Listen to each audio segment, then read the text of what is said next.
Эфирде яңалыклар чыгарылышы исәнмесез, студияда Роза Хабибуллина, алга таба койбер темалар турында. Яңа шәһәрнең 4-нче комплексында зур төзекләндерү бара. Шәһәрдәшләрне якын арада нәрсә көтә, Гүзәл Шихапова ачыклады.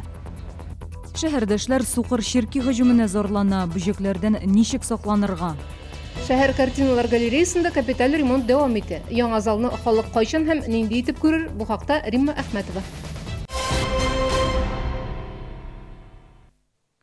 Яңа шәһәрнең 4-нче комплексында ял итү зонасында зур төзекләндерү бара. Ул чаллыдагы пилот проект кысаларында оештырылды. Бер бәйнәдән төзекләндерү өчен генә төрле бюджетлардан 11 миллион сум акча бүленде. Микрорайон ничек үзгәрәчәк? Гүзәл Шихапова сюжетында.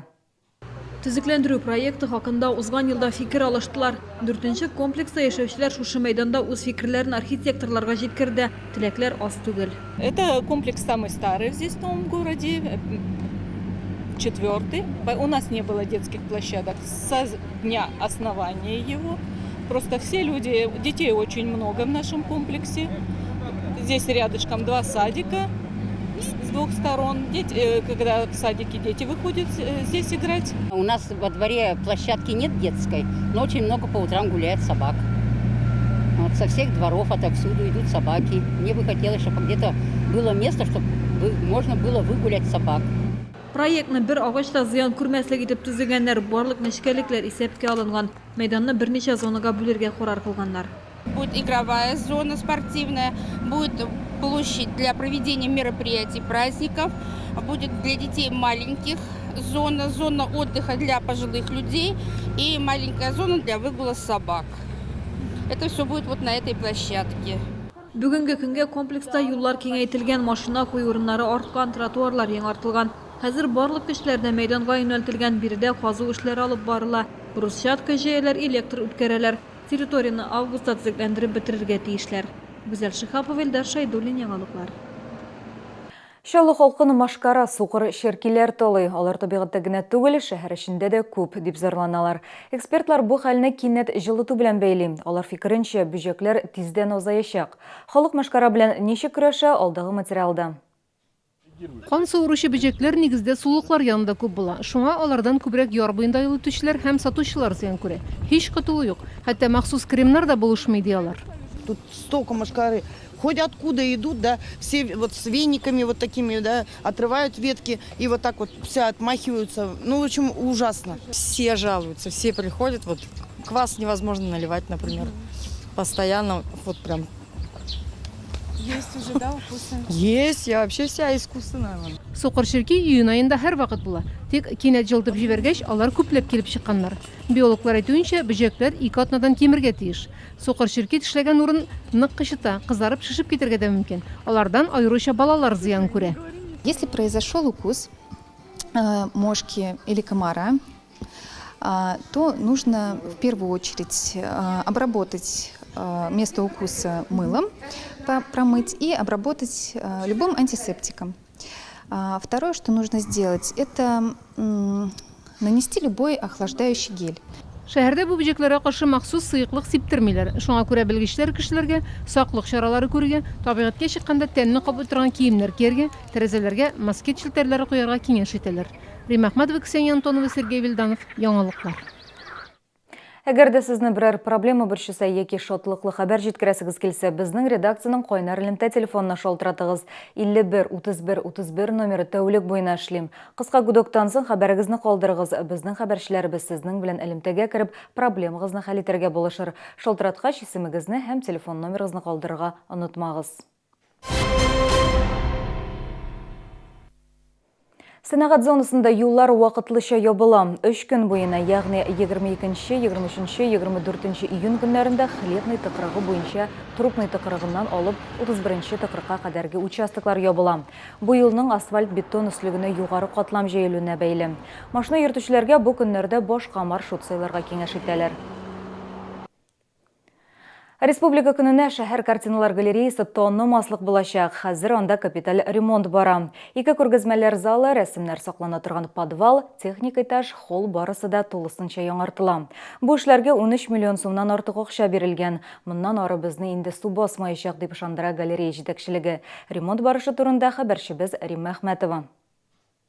Бу галереяның кіші залы, аның сол пышмағында картиналар саклана торган бүлмә бар иде. Хәзер аны сүткәннәр, зал зурайган. Бу көннәрдә төзүчеләр залның стеналарын буярга әзерлиләр. Бер үк вакытта өстәге техник отта зур ремонт бара. Над нами еще 8 этажей и техэтаж. Как вы знаете, у нас постоянно были проблемы с канализацией, с протечками. И первым делом, безусловно, для нас было важно сделать гидроизоляцию потолка. На сегодняшний день завезены бетонные блоки, весь материал, и уже строители работают. На сегодняшний день 4 подъезда гидроизоляции проведены работы. Ремонт эшләре январь айында подвалдан башланып киткән иде. Биредә картиналар саклый торган 11 бүлмә бар. Стеналар, идән, түшәм барысы да өр яңадан ясалган. Идәнгә плита җәясе генә кала. Система пожаротушения здесь полностью во всем фондохранилище установлена согласно вообще всем последним требованиям пожарного надзора. Тунгусы установлены, бураны, полностью охранно-пожарная сигнализация установлена новая, все заменено. Электрика. Шулай да кайбер әйберләрне үзгәртмәскә булганнар. Мисалга, холдагы һәм зур залдагы идәнне. Ул брекче каты тау тукымыннан. КамАЗ төзелеше чоры истәлеге. Колонналарда элеккечә кала икән. Обратите внимание, то есть наш дом стоит на колоннах. Французский архитектор Ле Корбюзье придумал такую идею строительства домов на ножках. И мы решили это сохранить, потому что это тоже история. И оставим в фойе эти ножки. А в большом зале, в малом зале мы зашьем. Картиналар галереясының зур залы әлегә гадәти режимда эшли. Аны иң соңыннан ясаячаклар. Капиталь ремонт тулысы белән 30 августка төгәлләнергә тиеш. Рим Әхмәтова, Ленар Султанов, Яңалыклар. Бу шимбә көнне 23 июньдә Чаллыда Сабан туе була. Бәйрәмнең программасы бай, халыкны мәйданда нинди тамаша көтә хәбәрчебез сюжетында. Сабан туй көнне Ярбуй мәйданында иртәнге сәгать 10-нан күңел ачу мәйданчыклары эшли башлый. Ипподромда ат чабышлары узачак. Кич исә мәйданда милли көрәш ярышы уздырыла. Сабан туй батыры билгеләнә. Быел Чаллы Сабан туен оештыруда 3000 ярымнан артык кеше катнаша. Репетициялар инде 2 атналык башланды. Ачу өлешендә 1000-нән артык кеше җәлеп ителгән.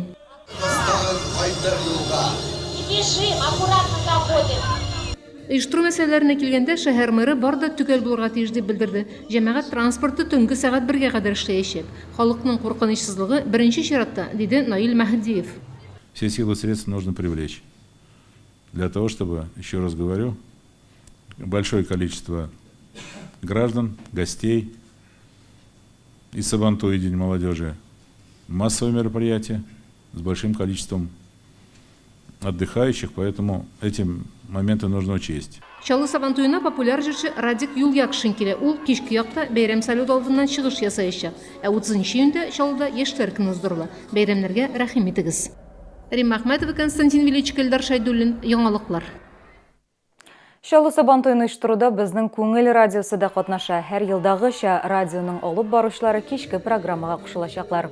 Мәйдан сәхнәсе сәгать ярым дәвамында алар карамагында була. Коллегаларыбыз Сабан туй тамашачысына нәрсә тәкъдим итә?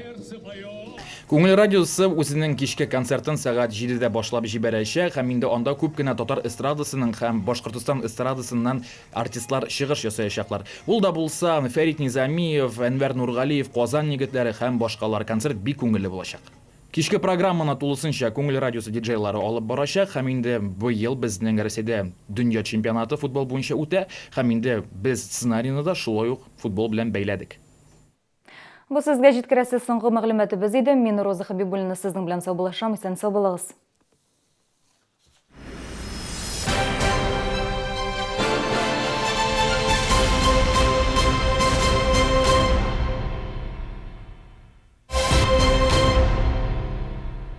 Ем пломбир советский. Вкусный самый. Пломбир советский. Вкус детства от компании «Славица».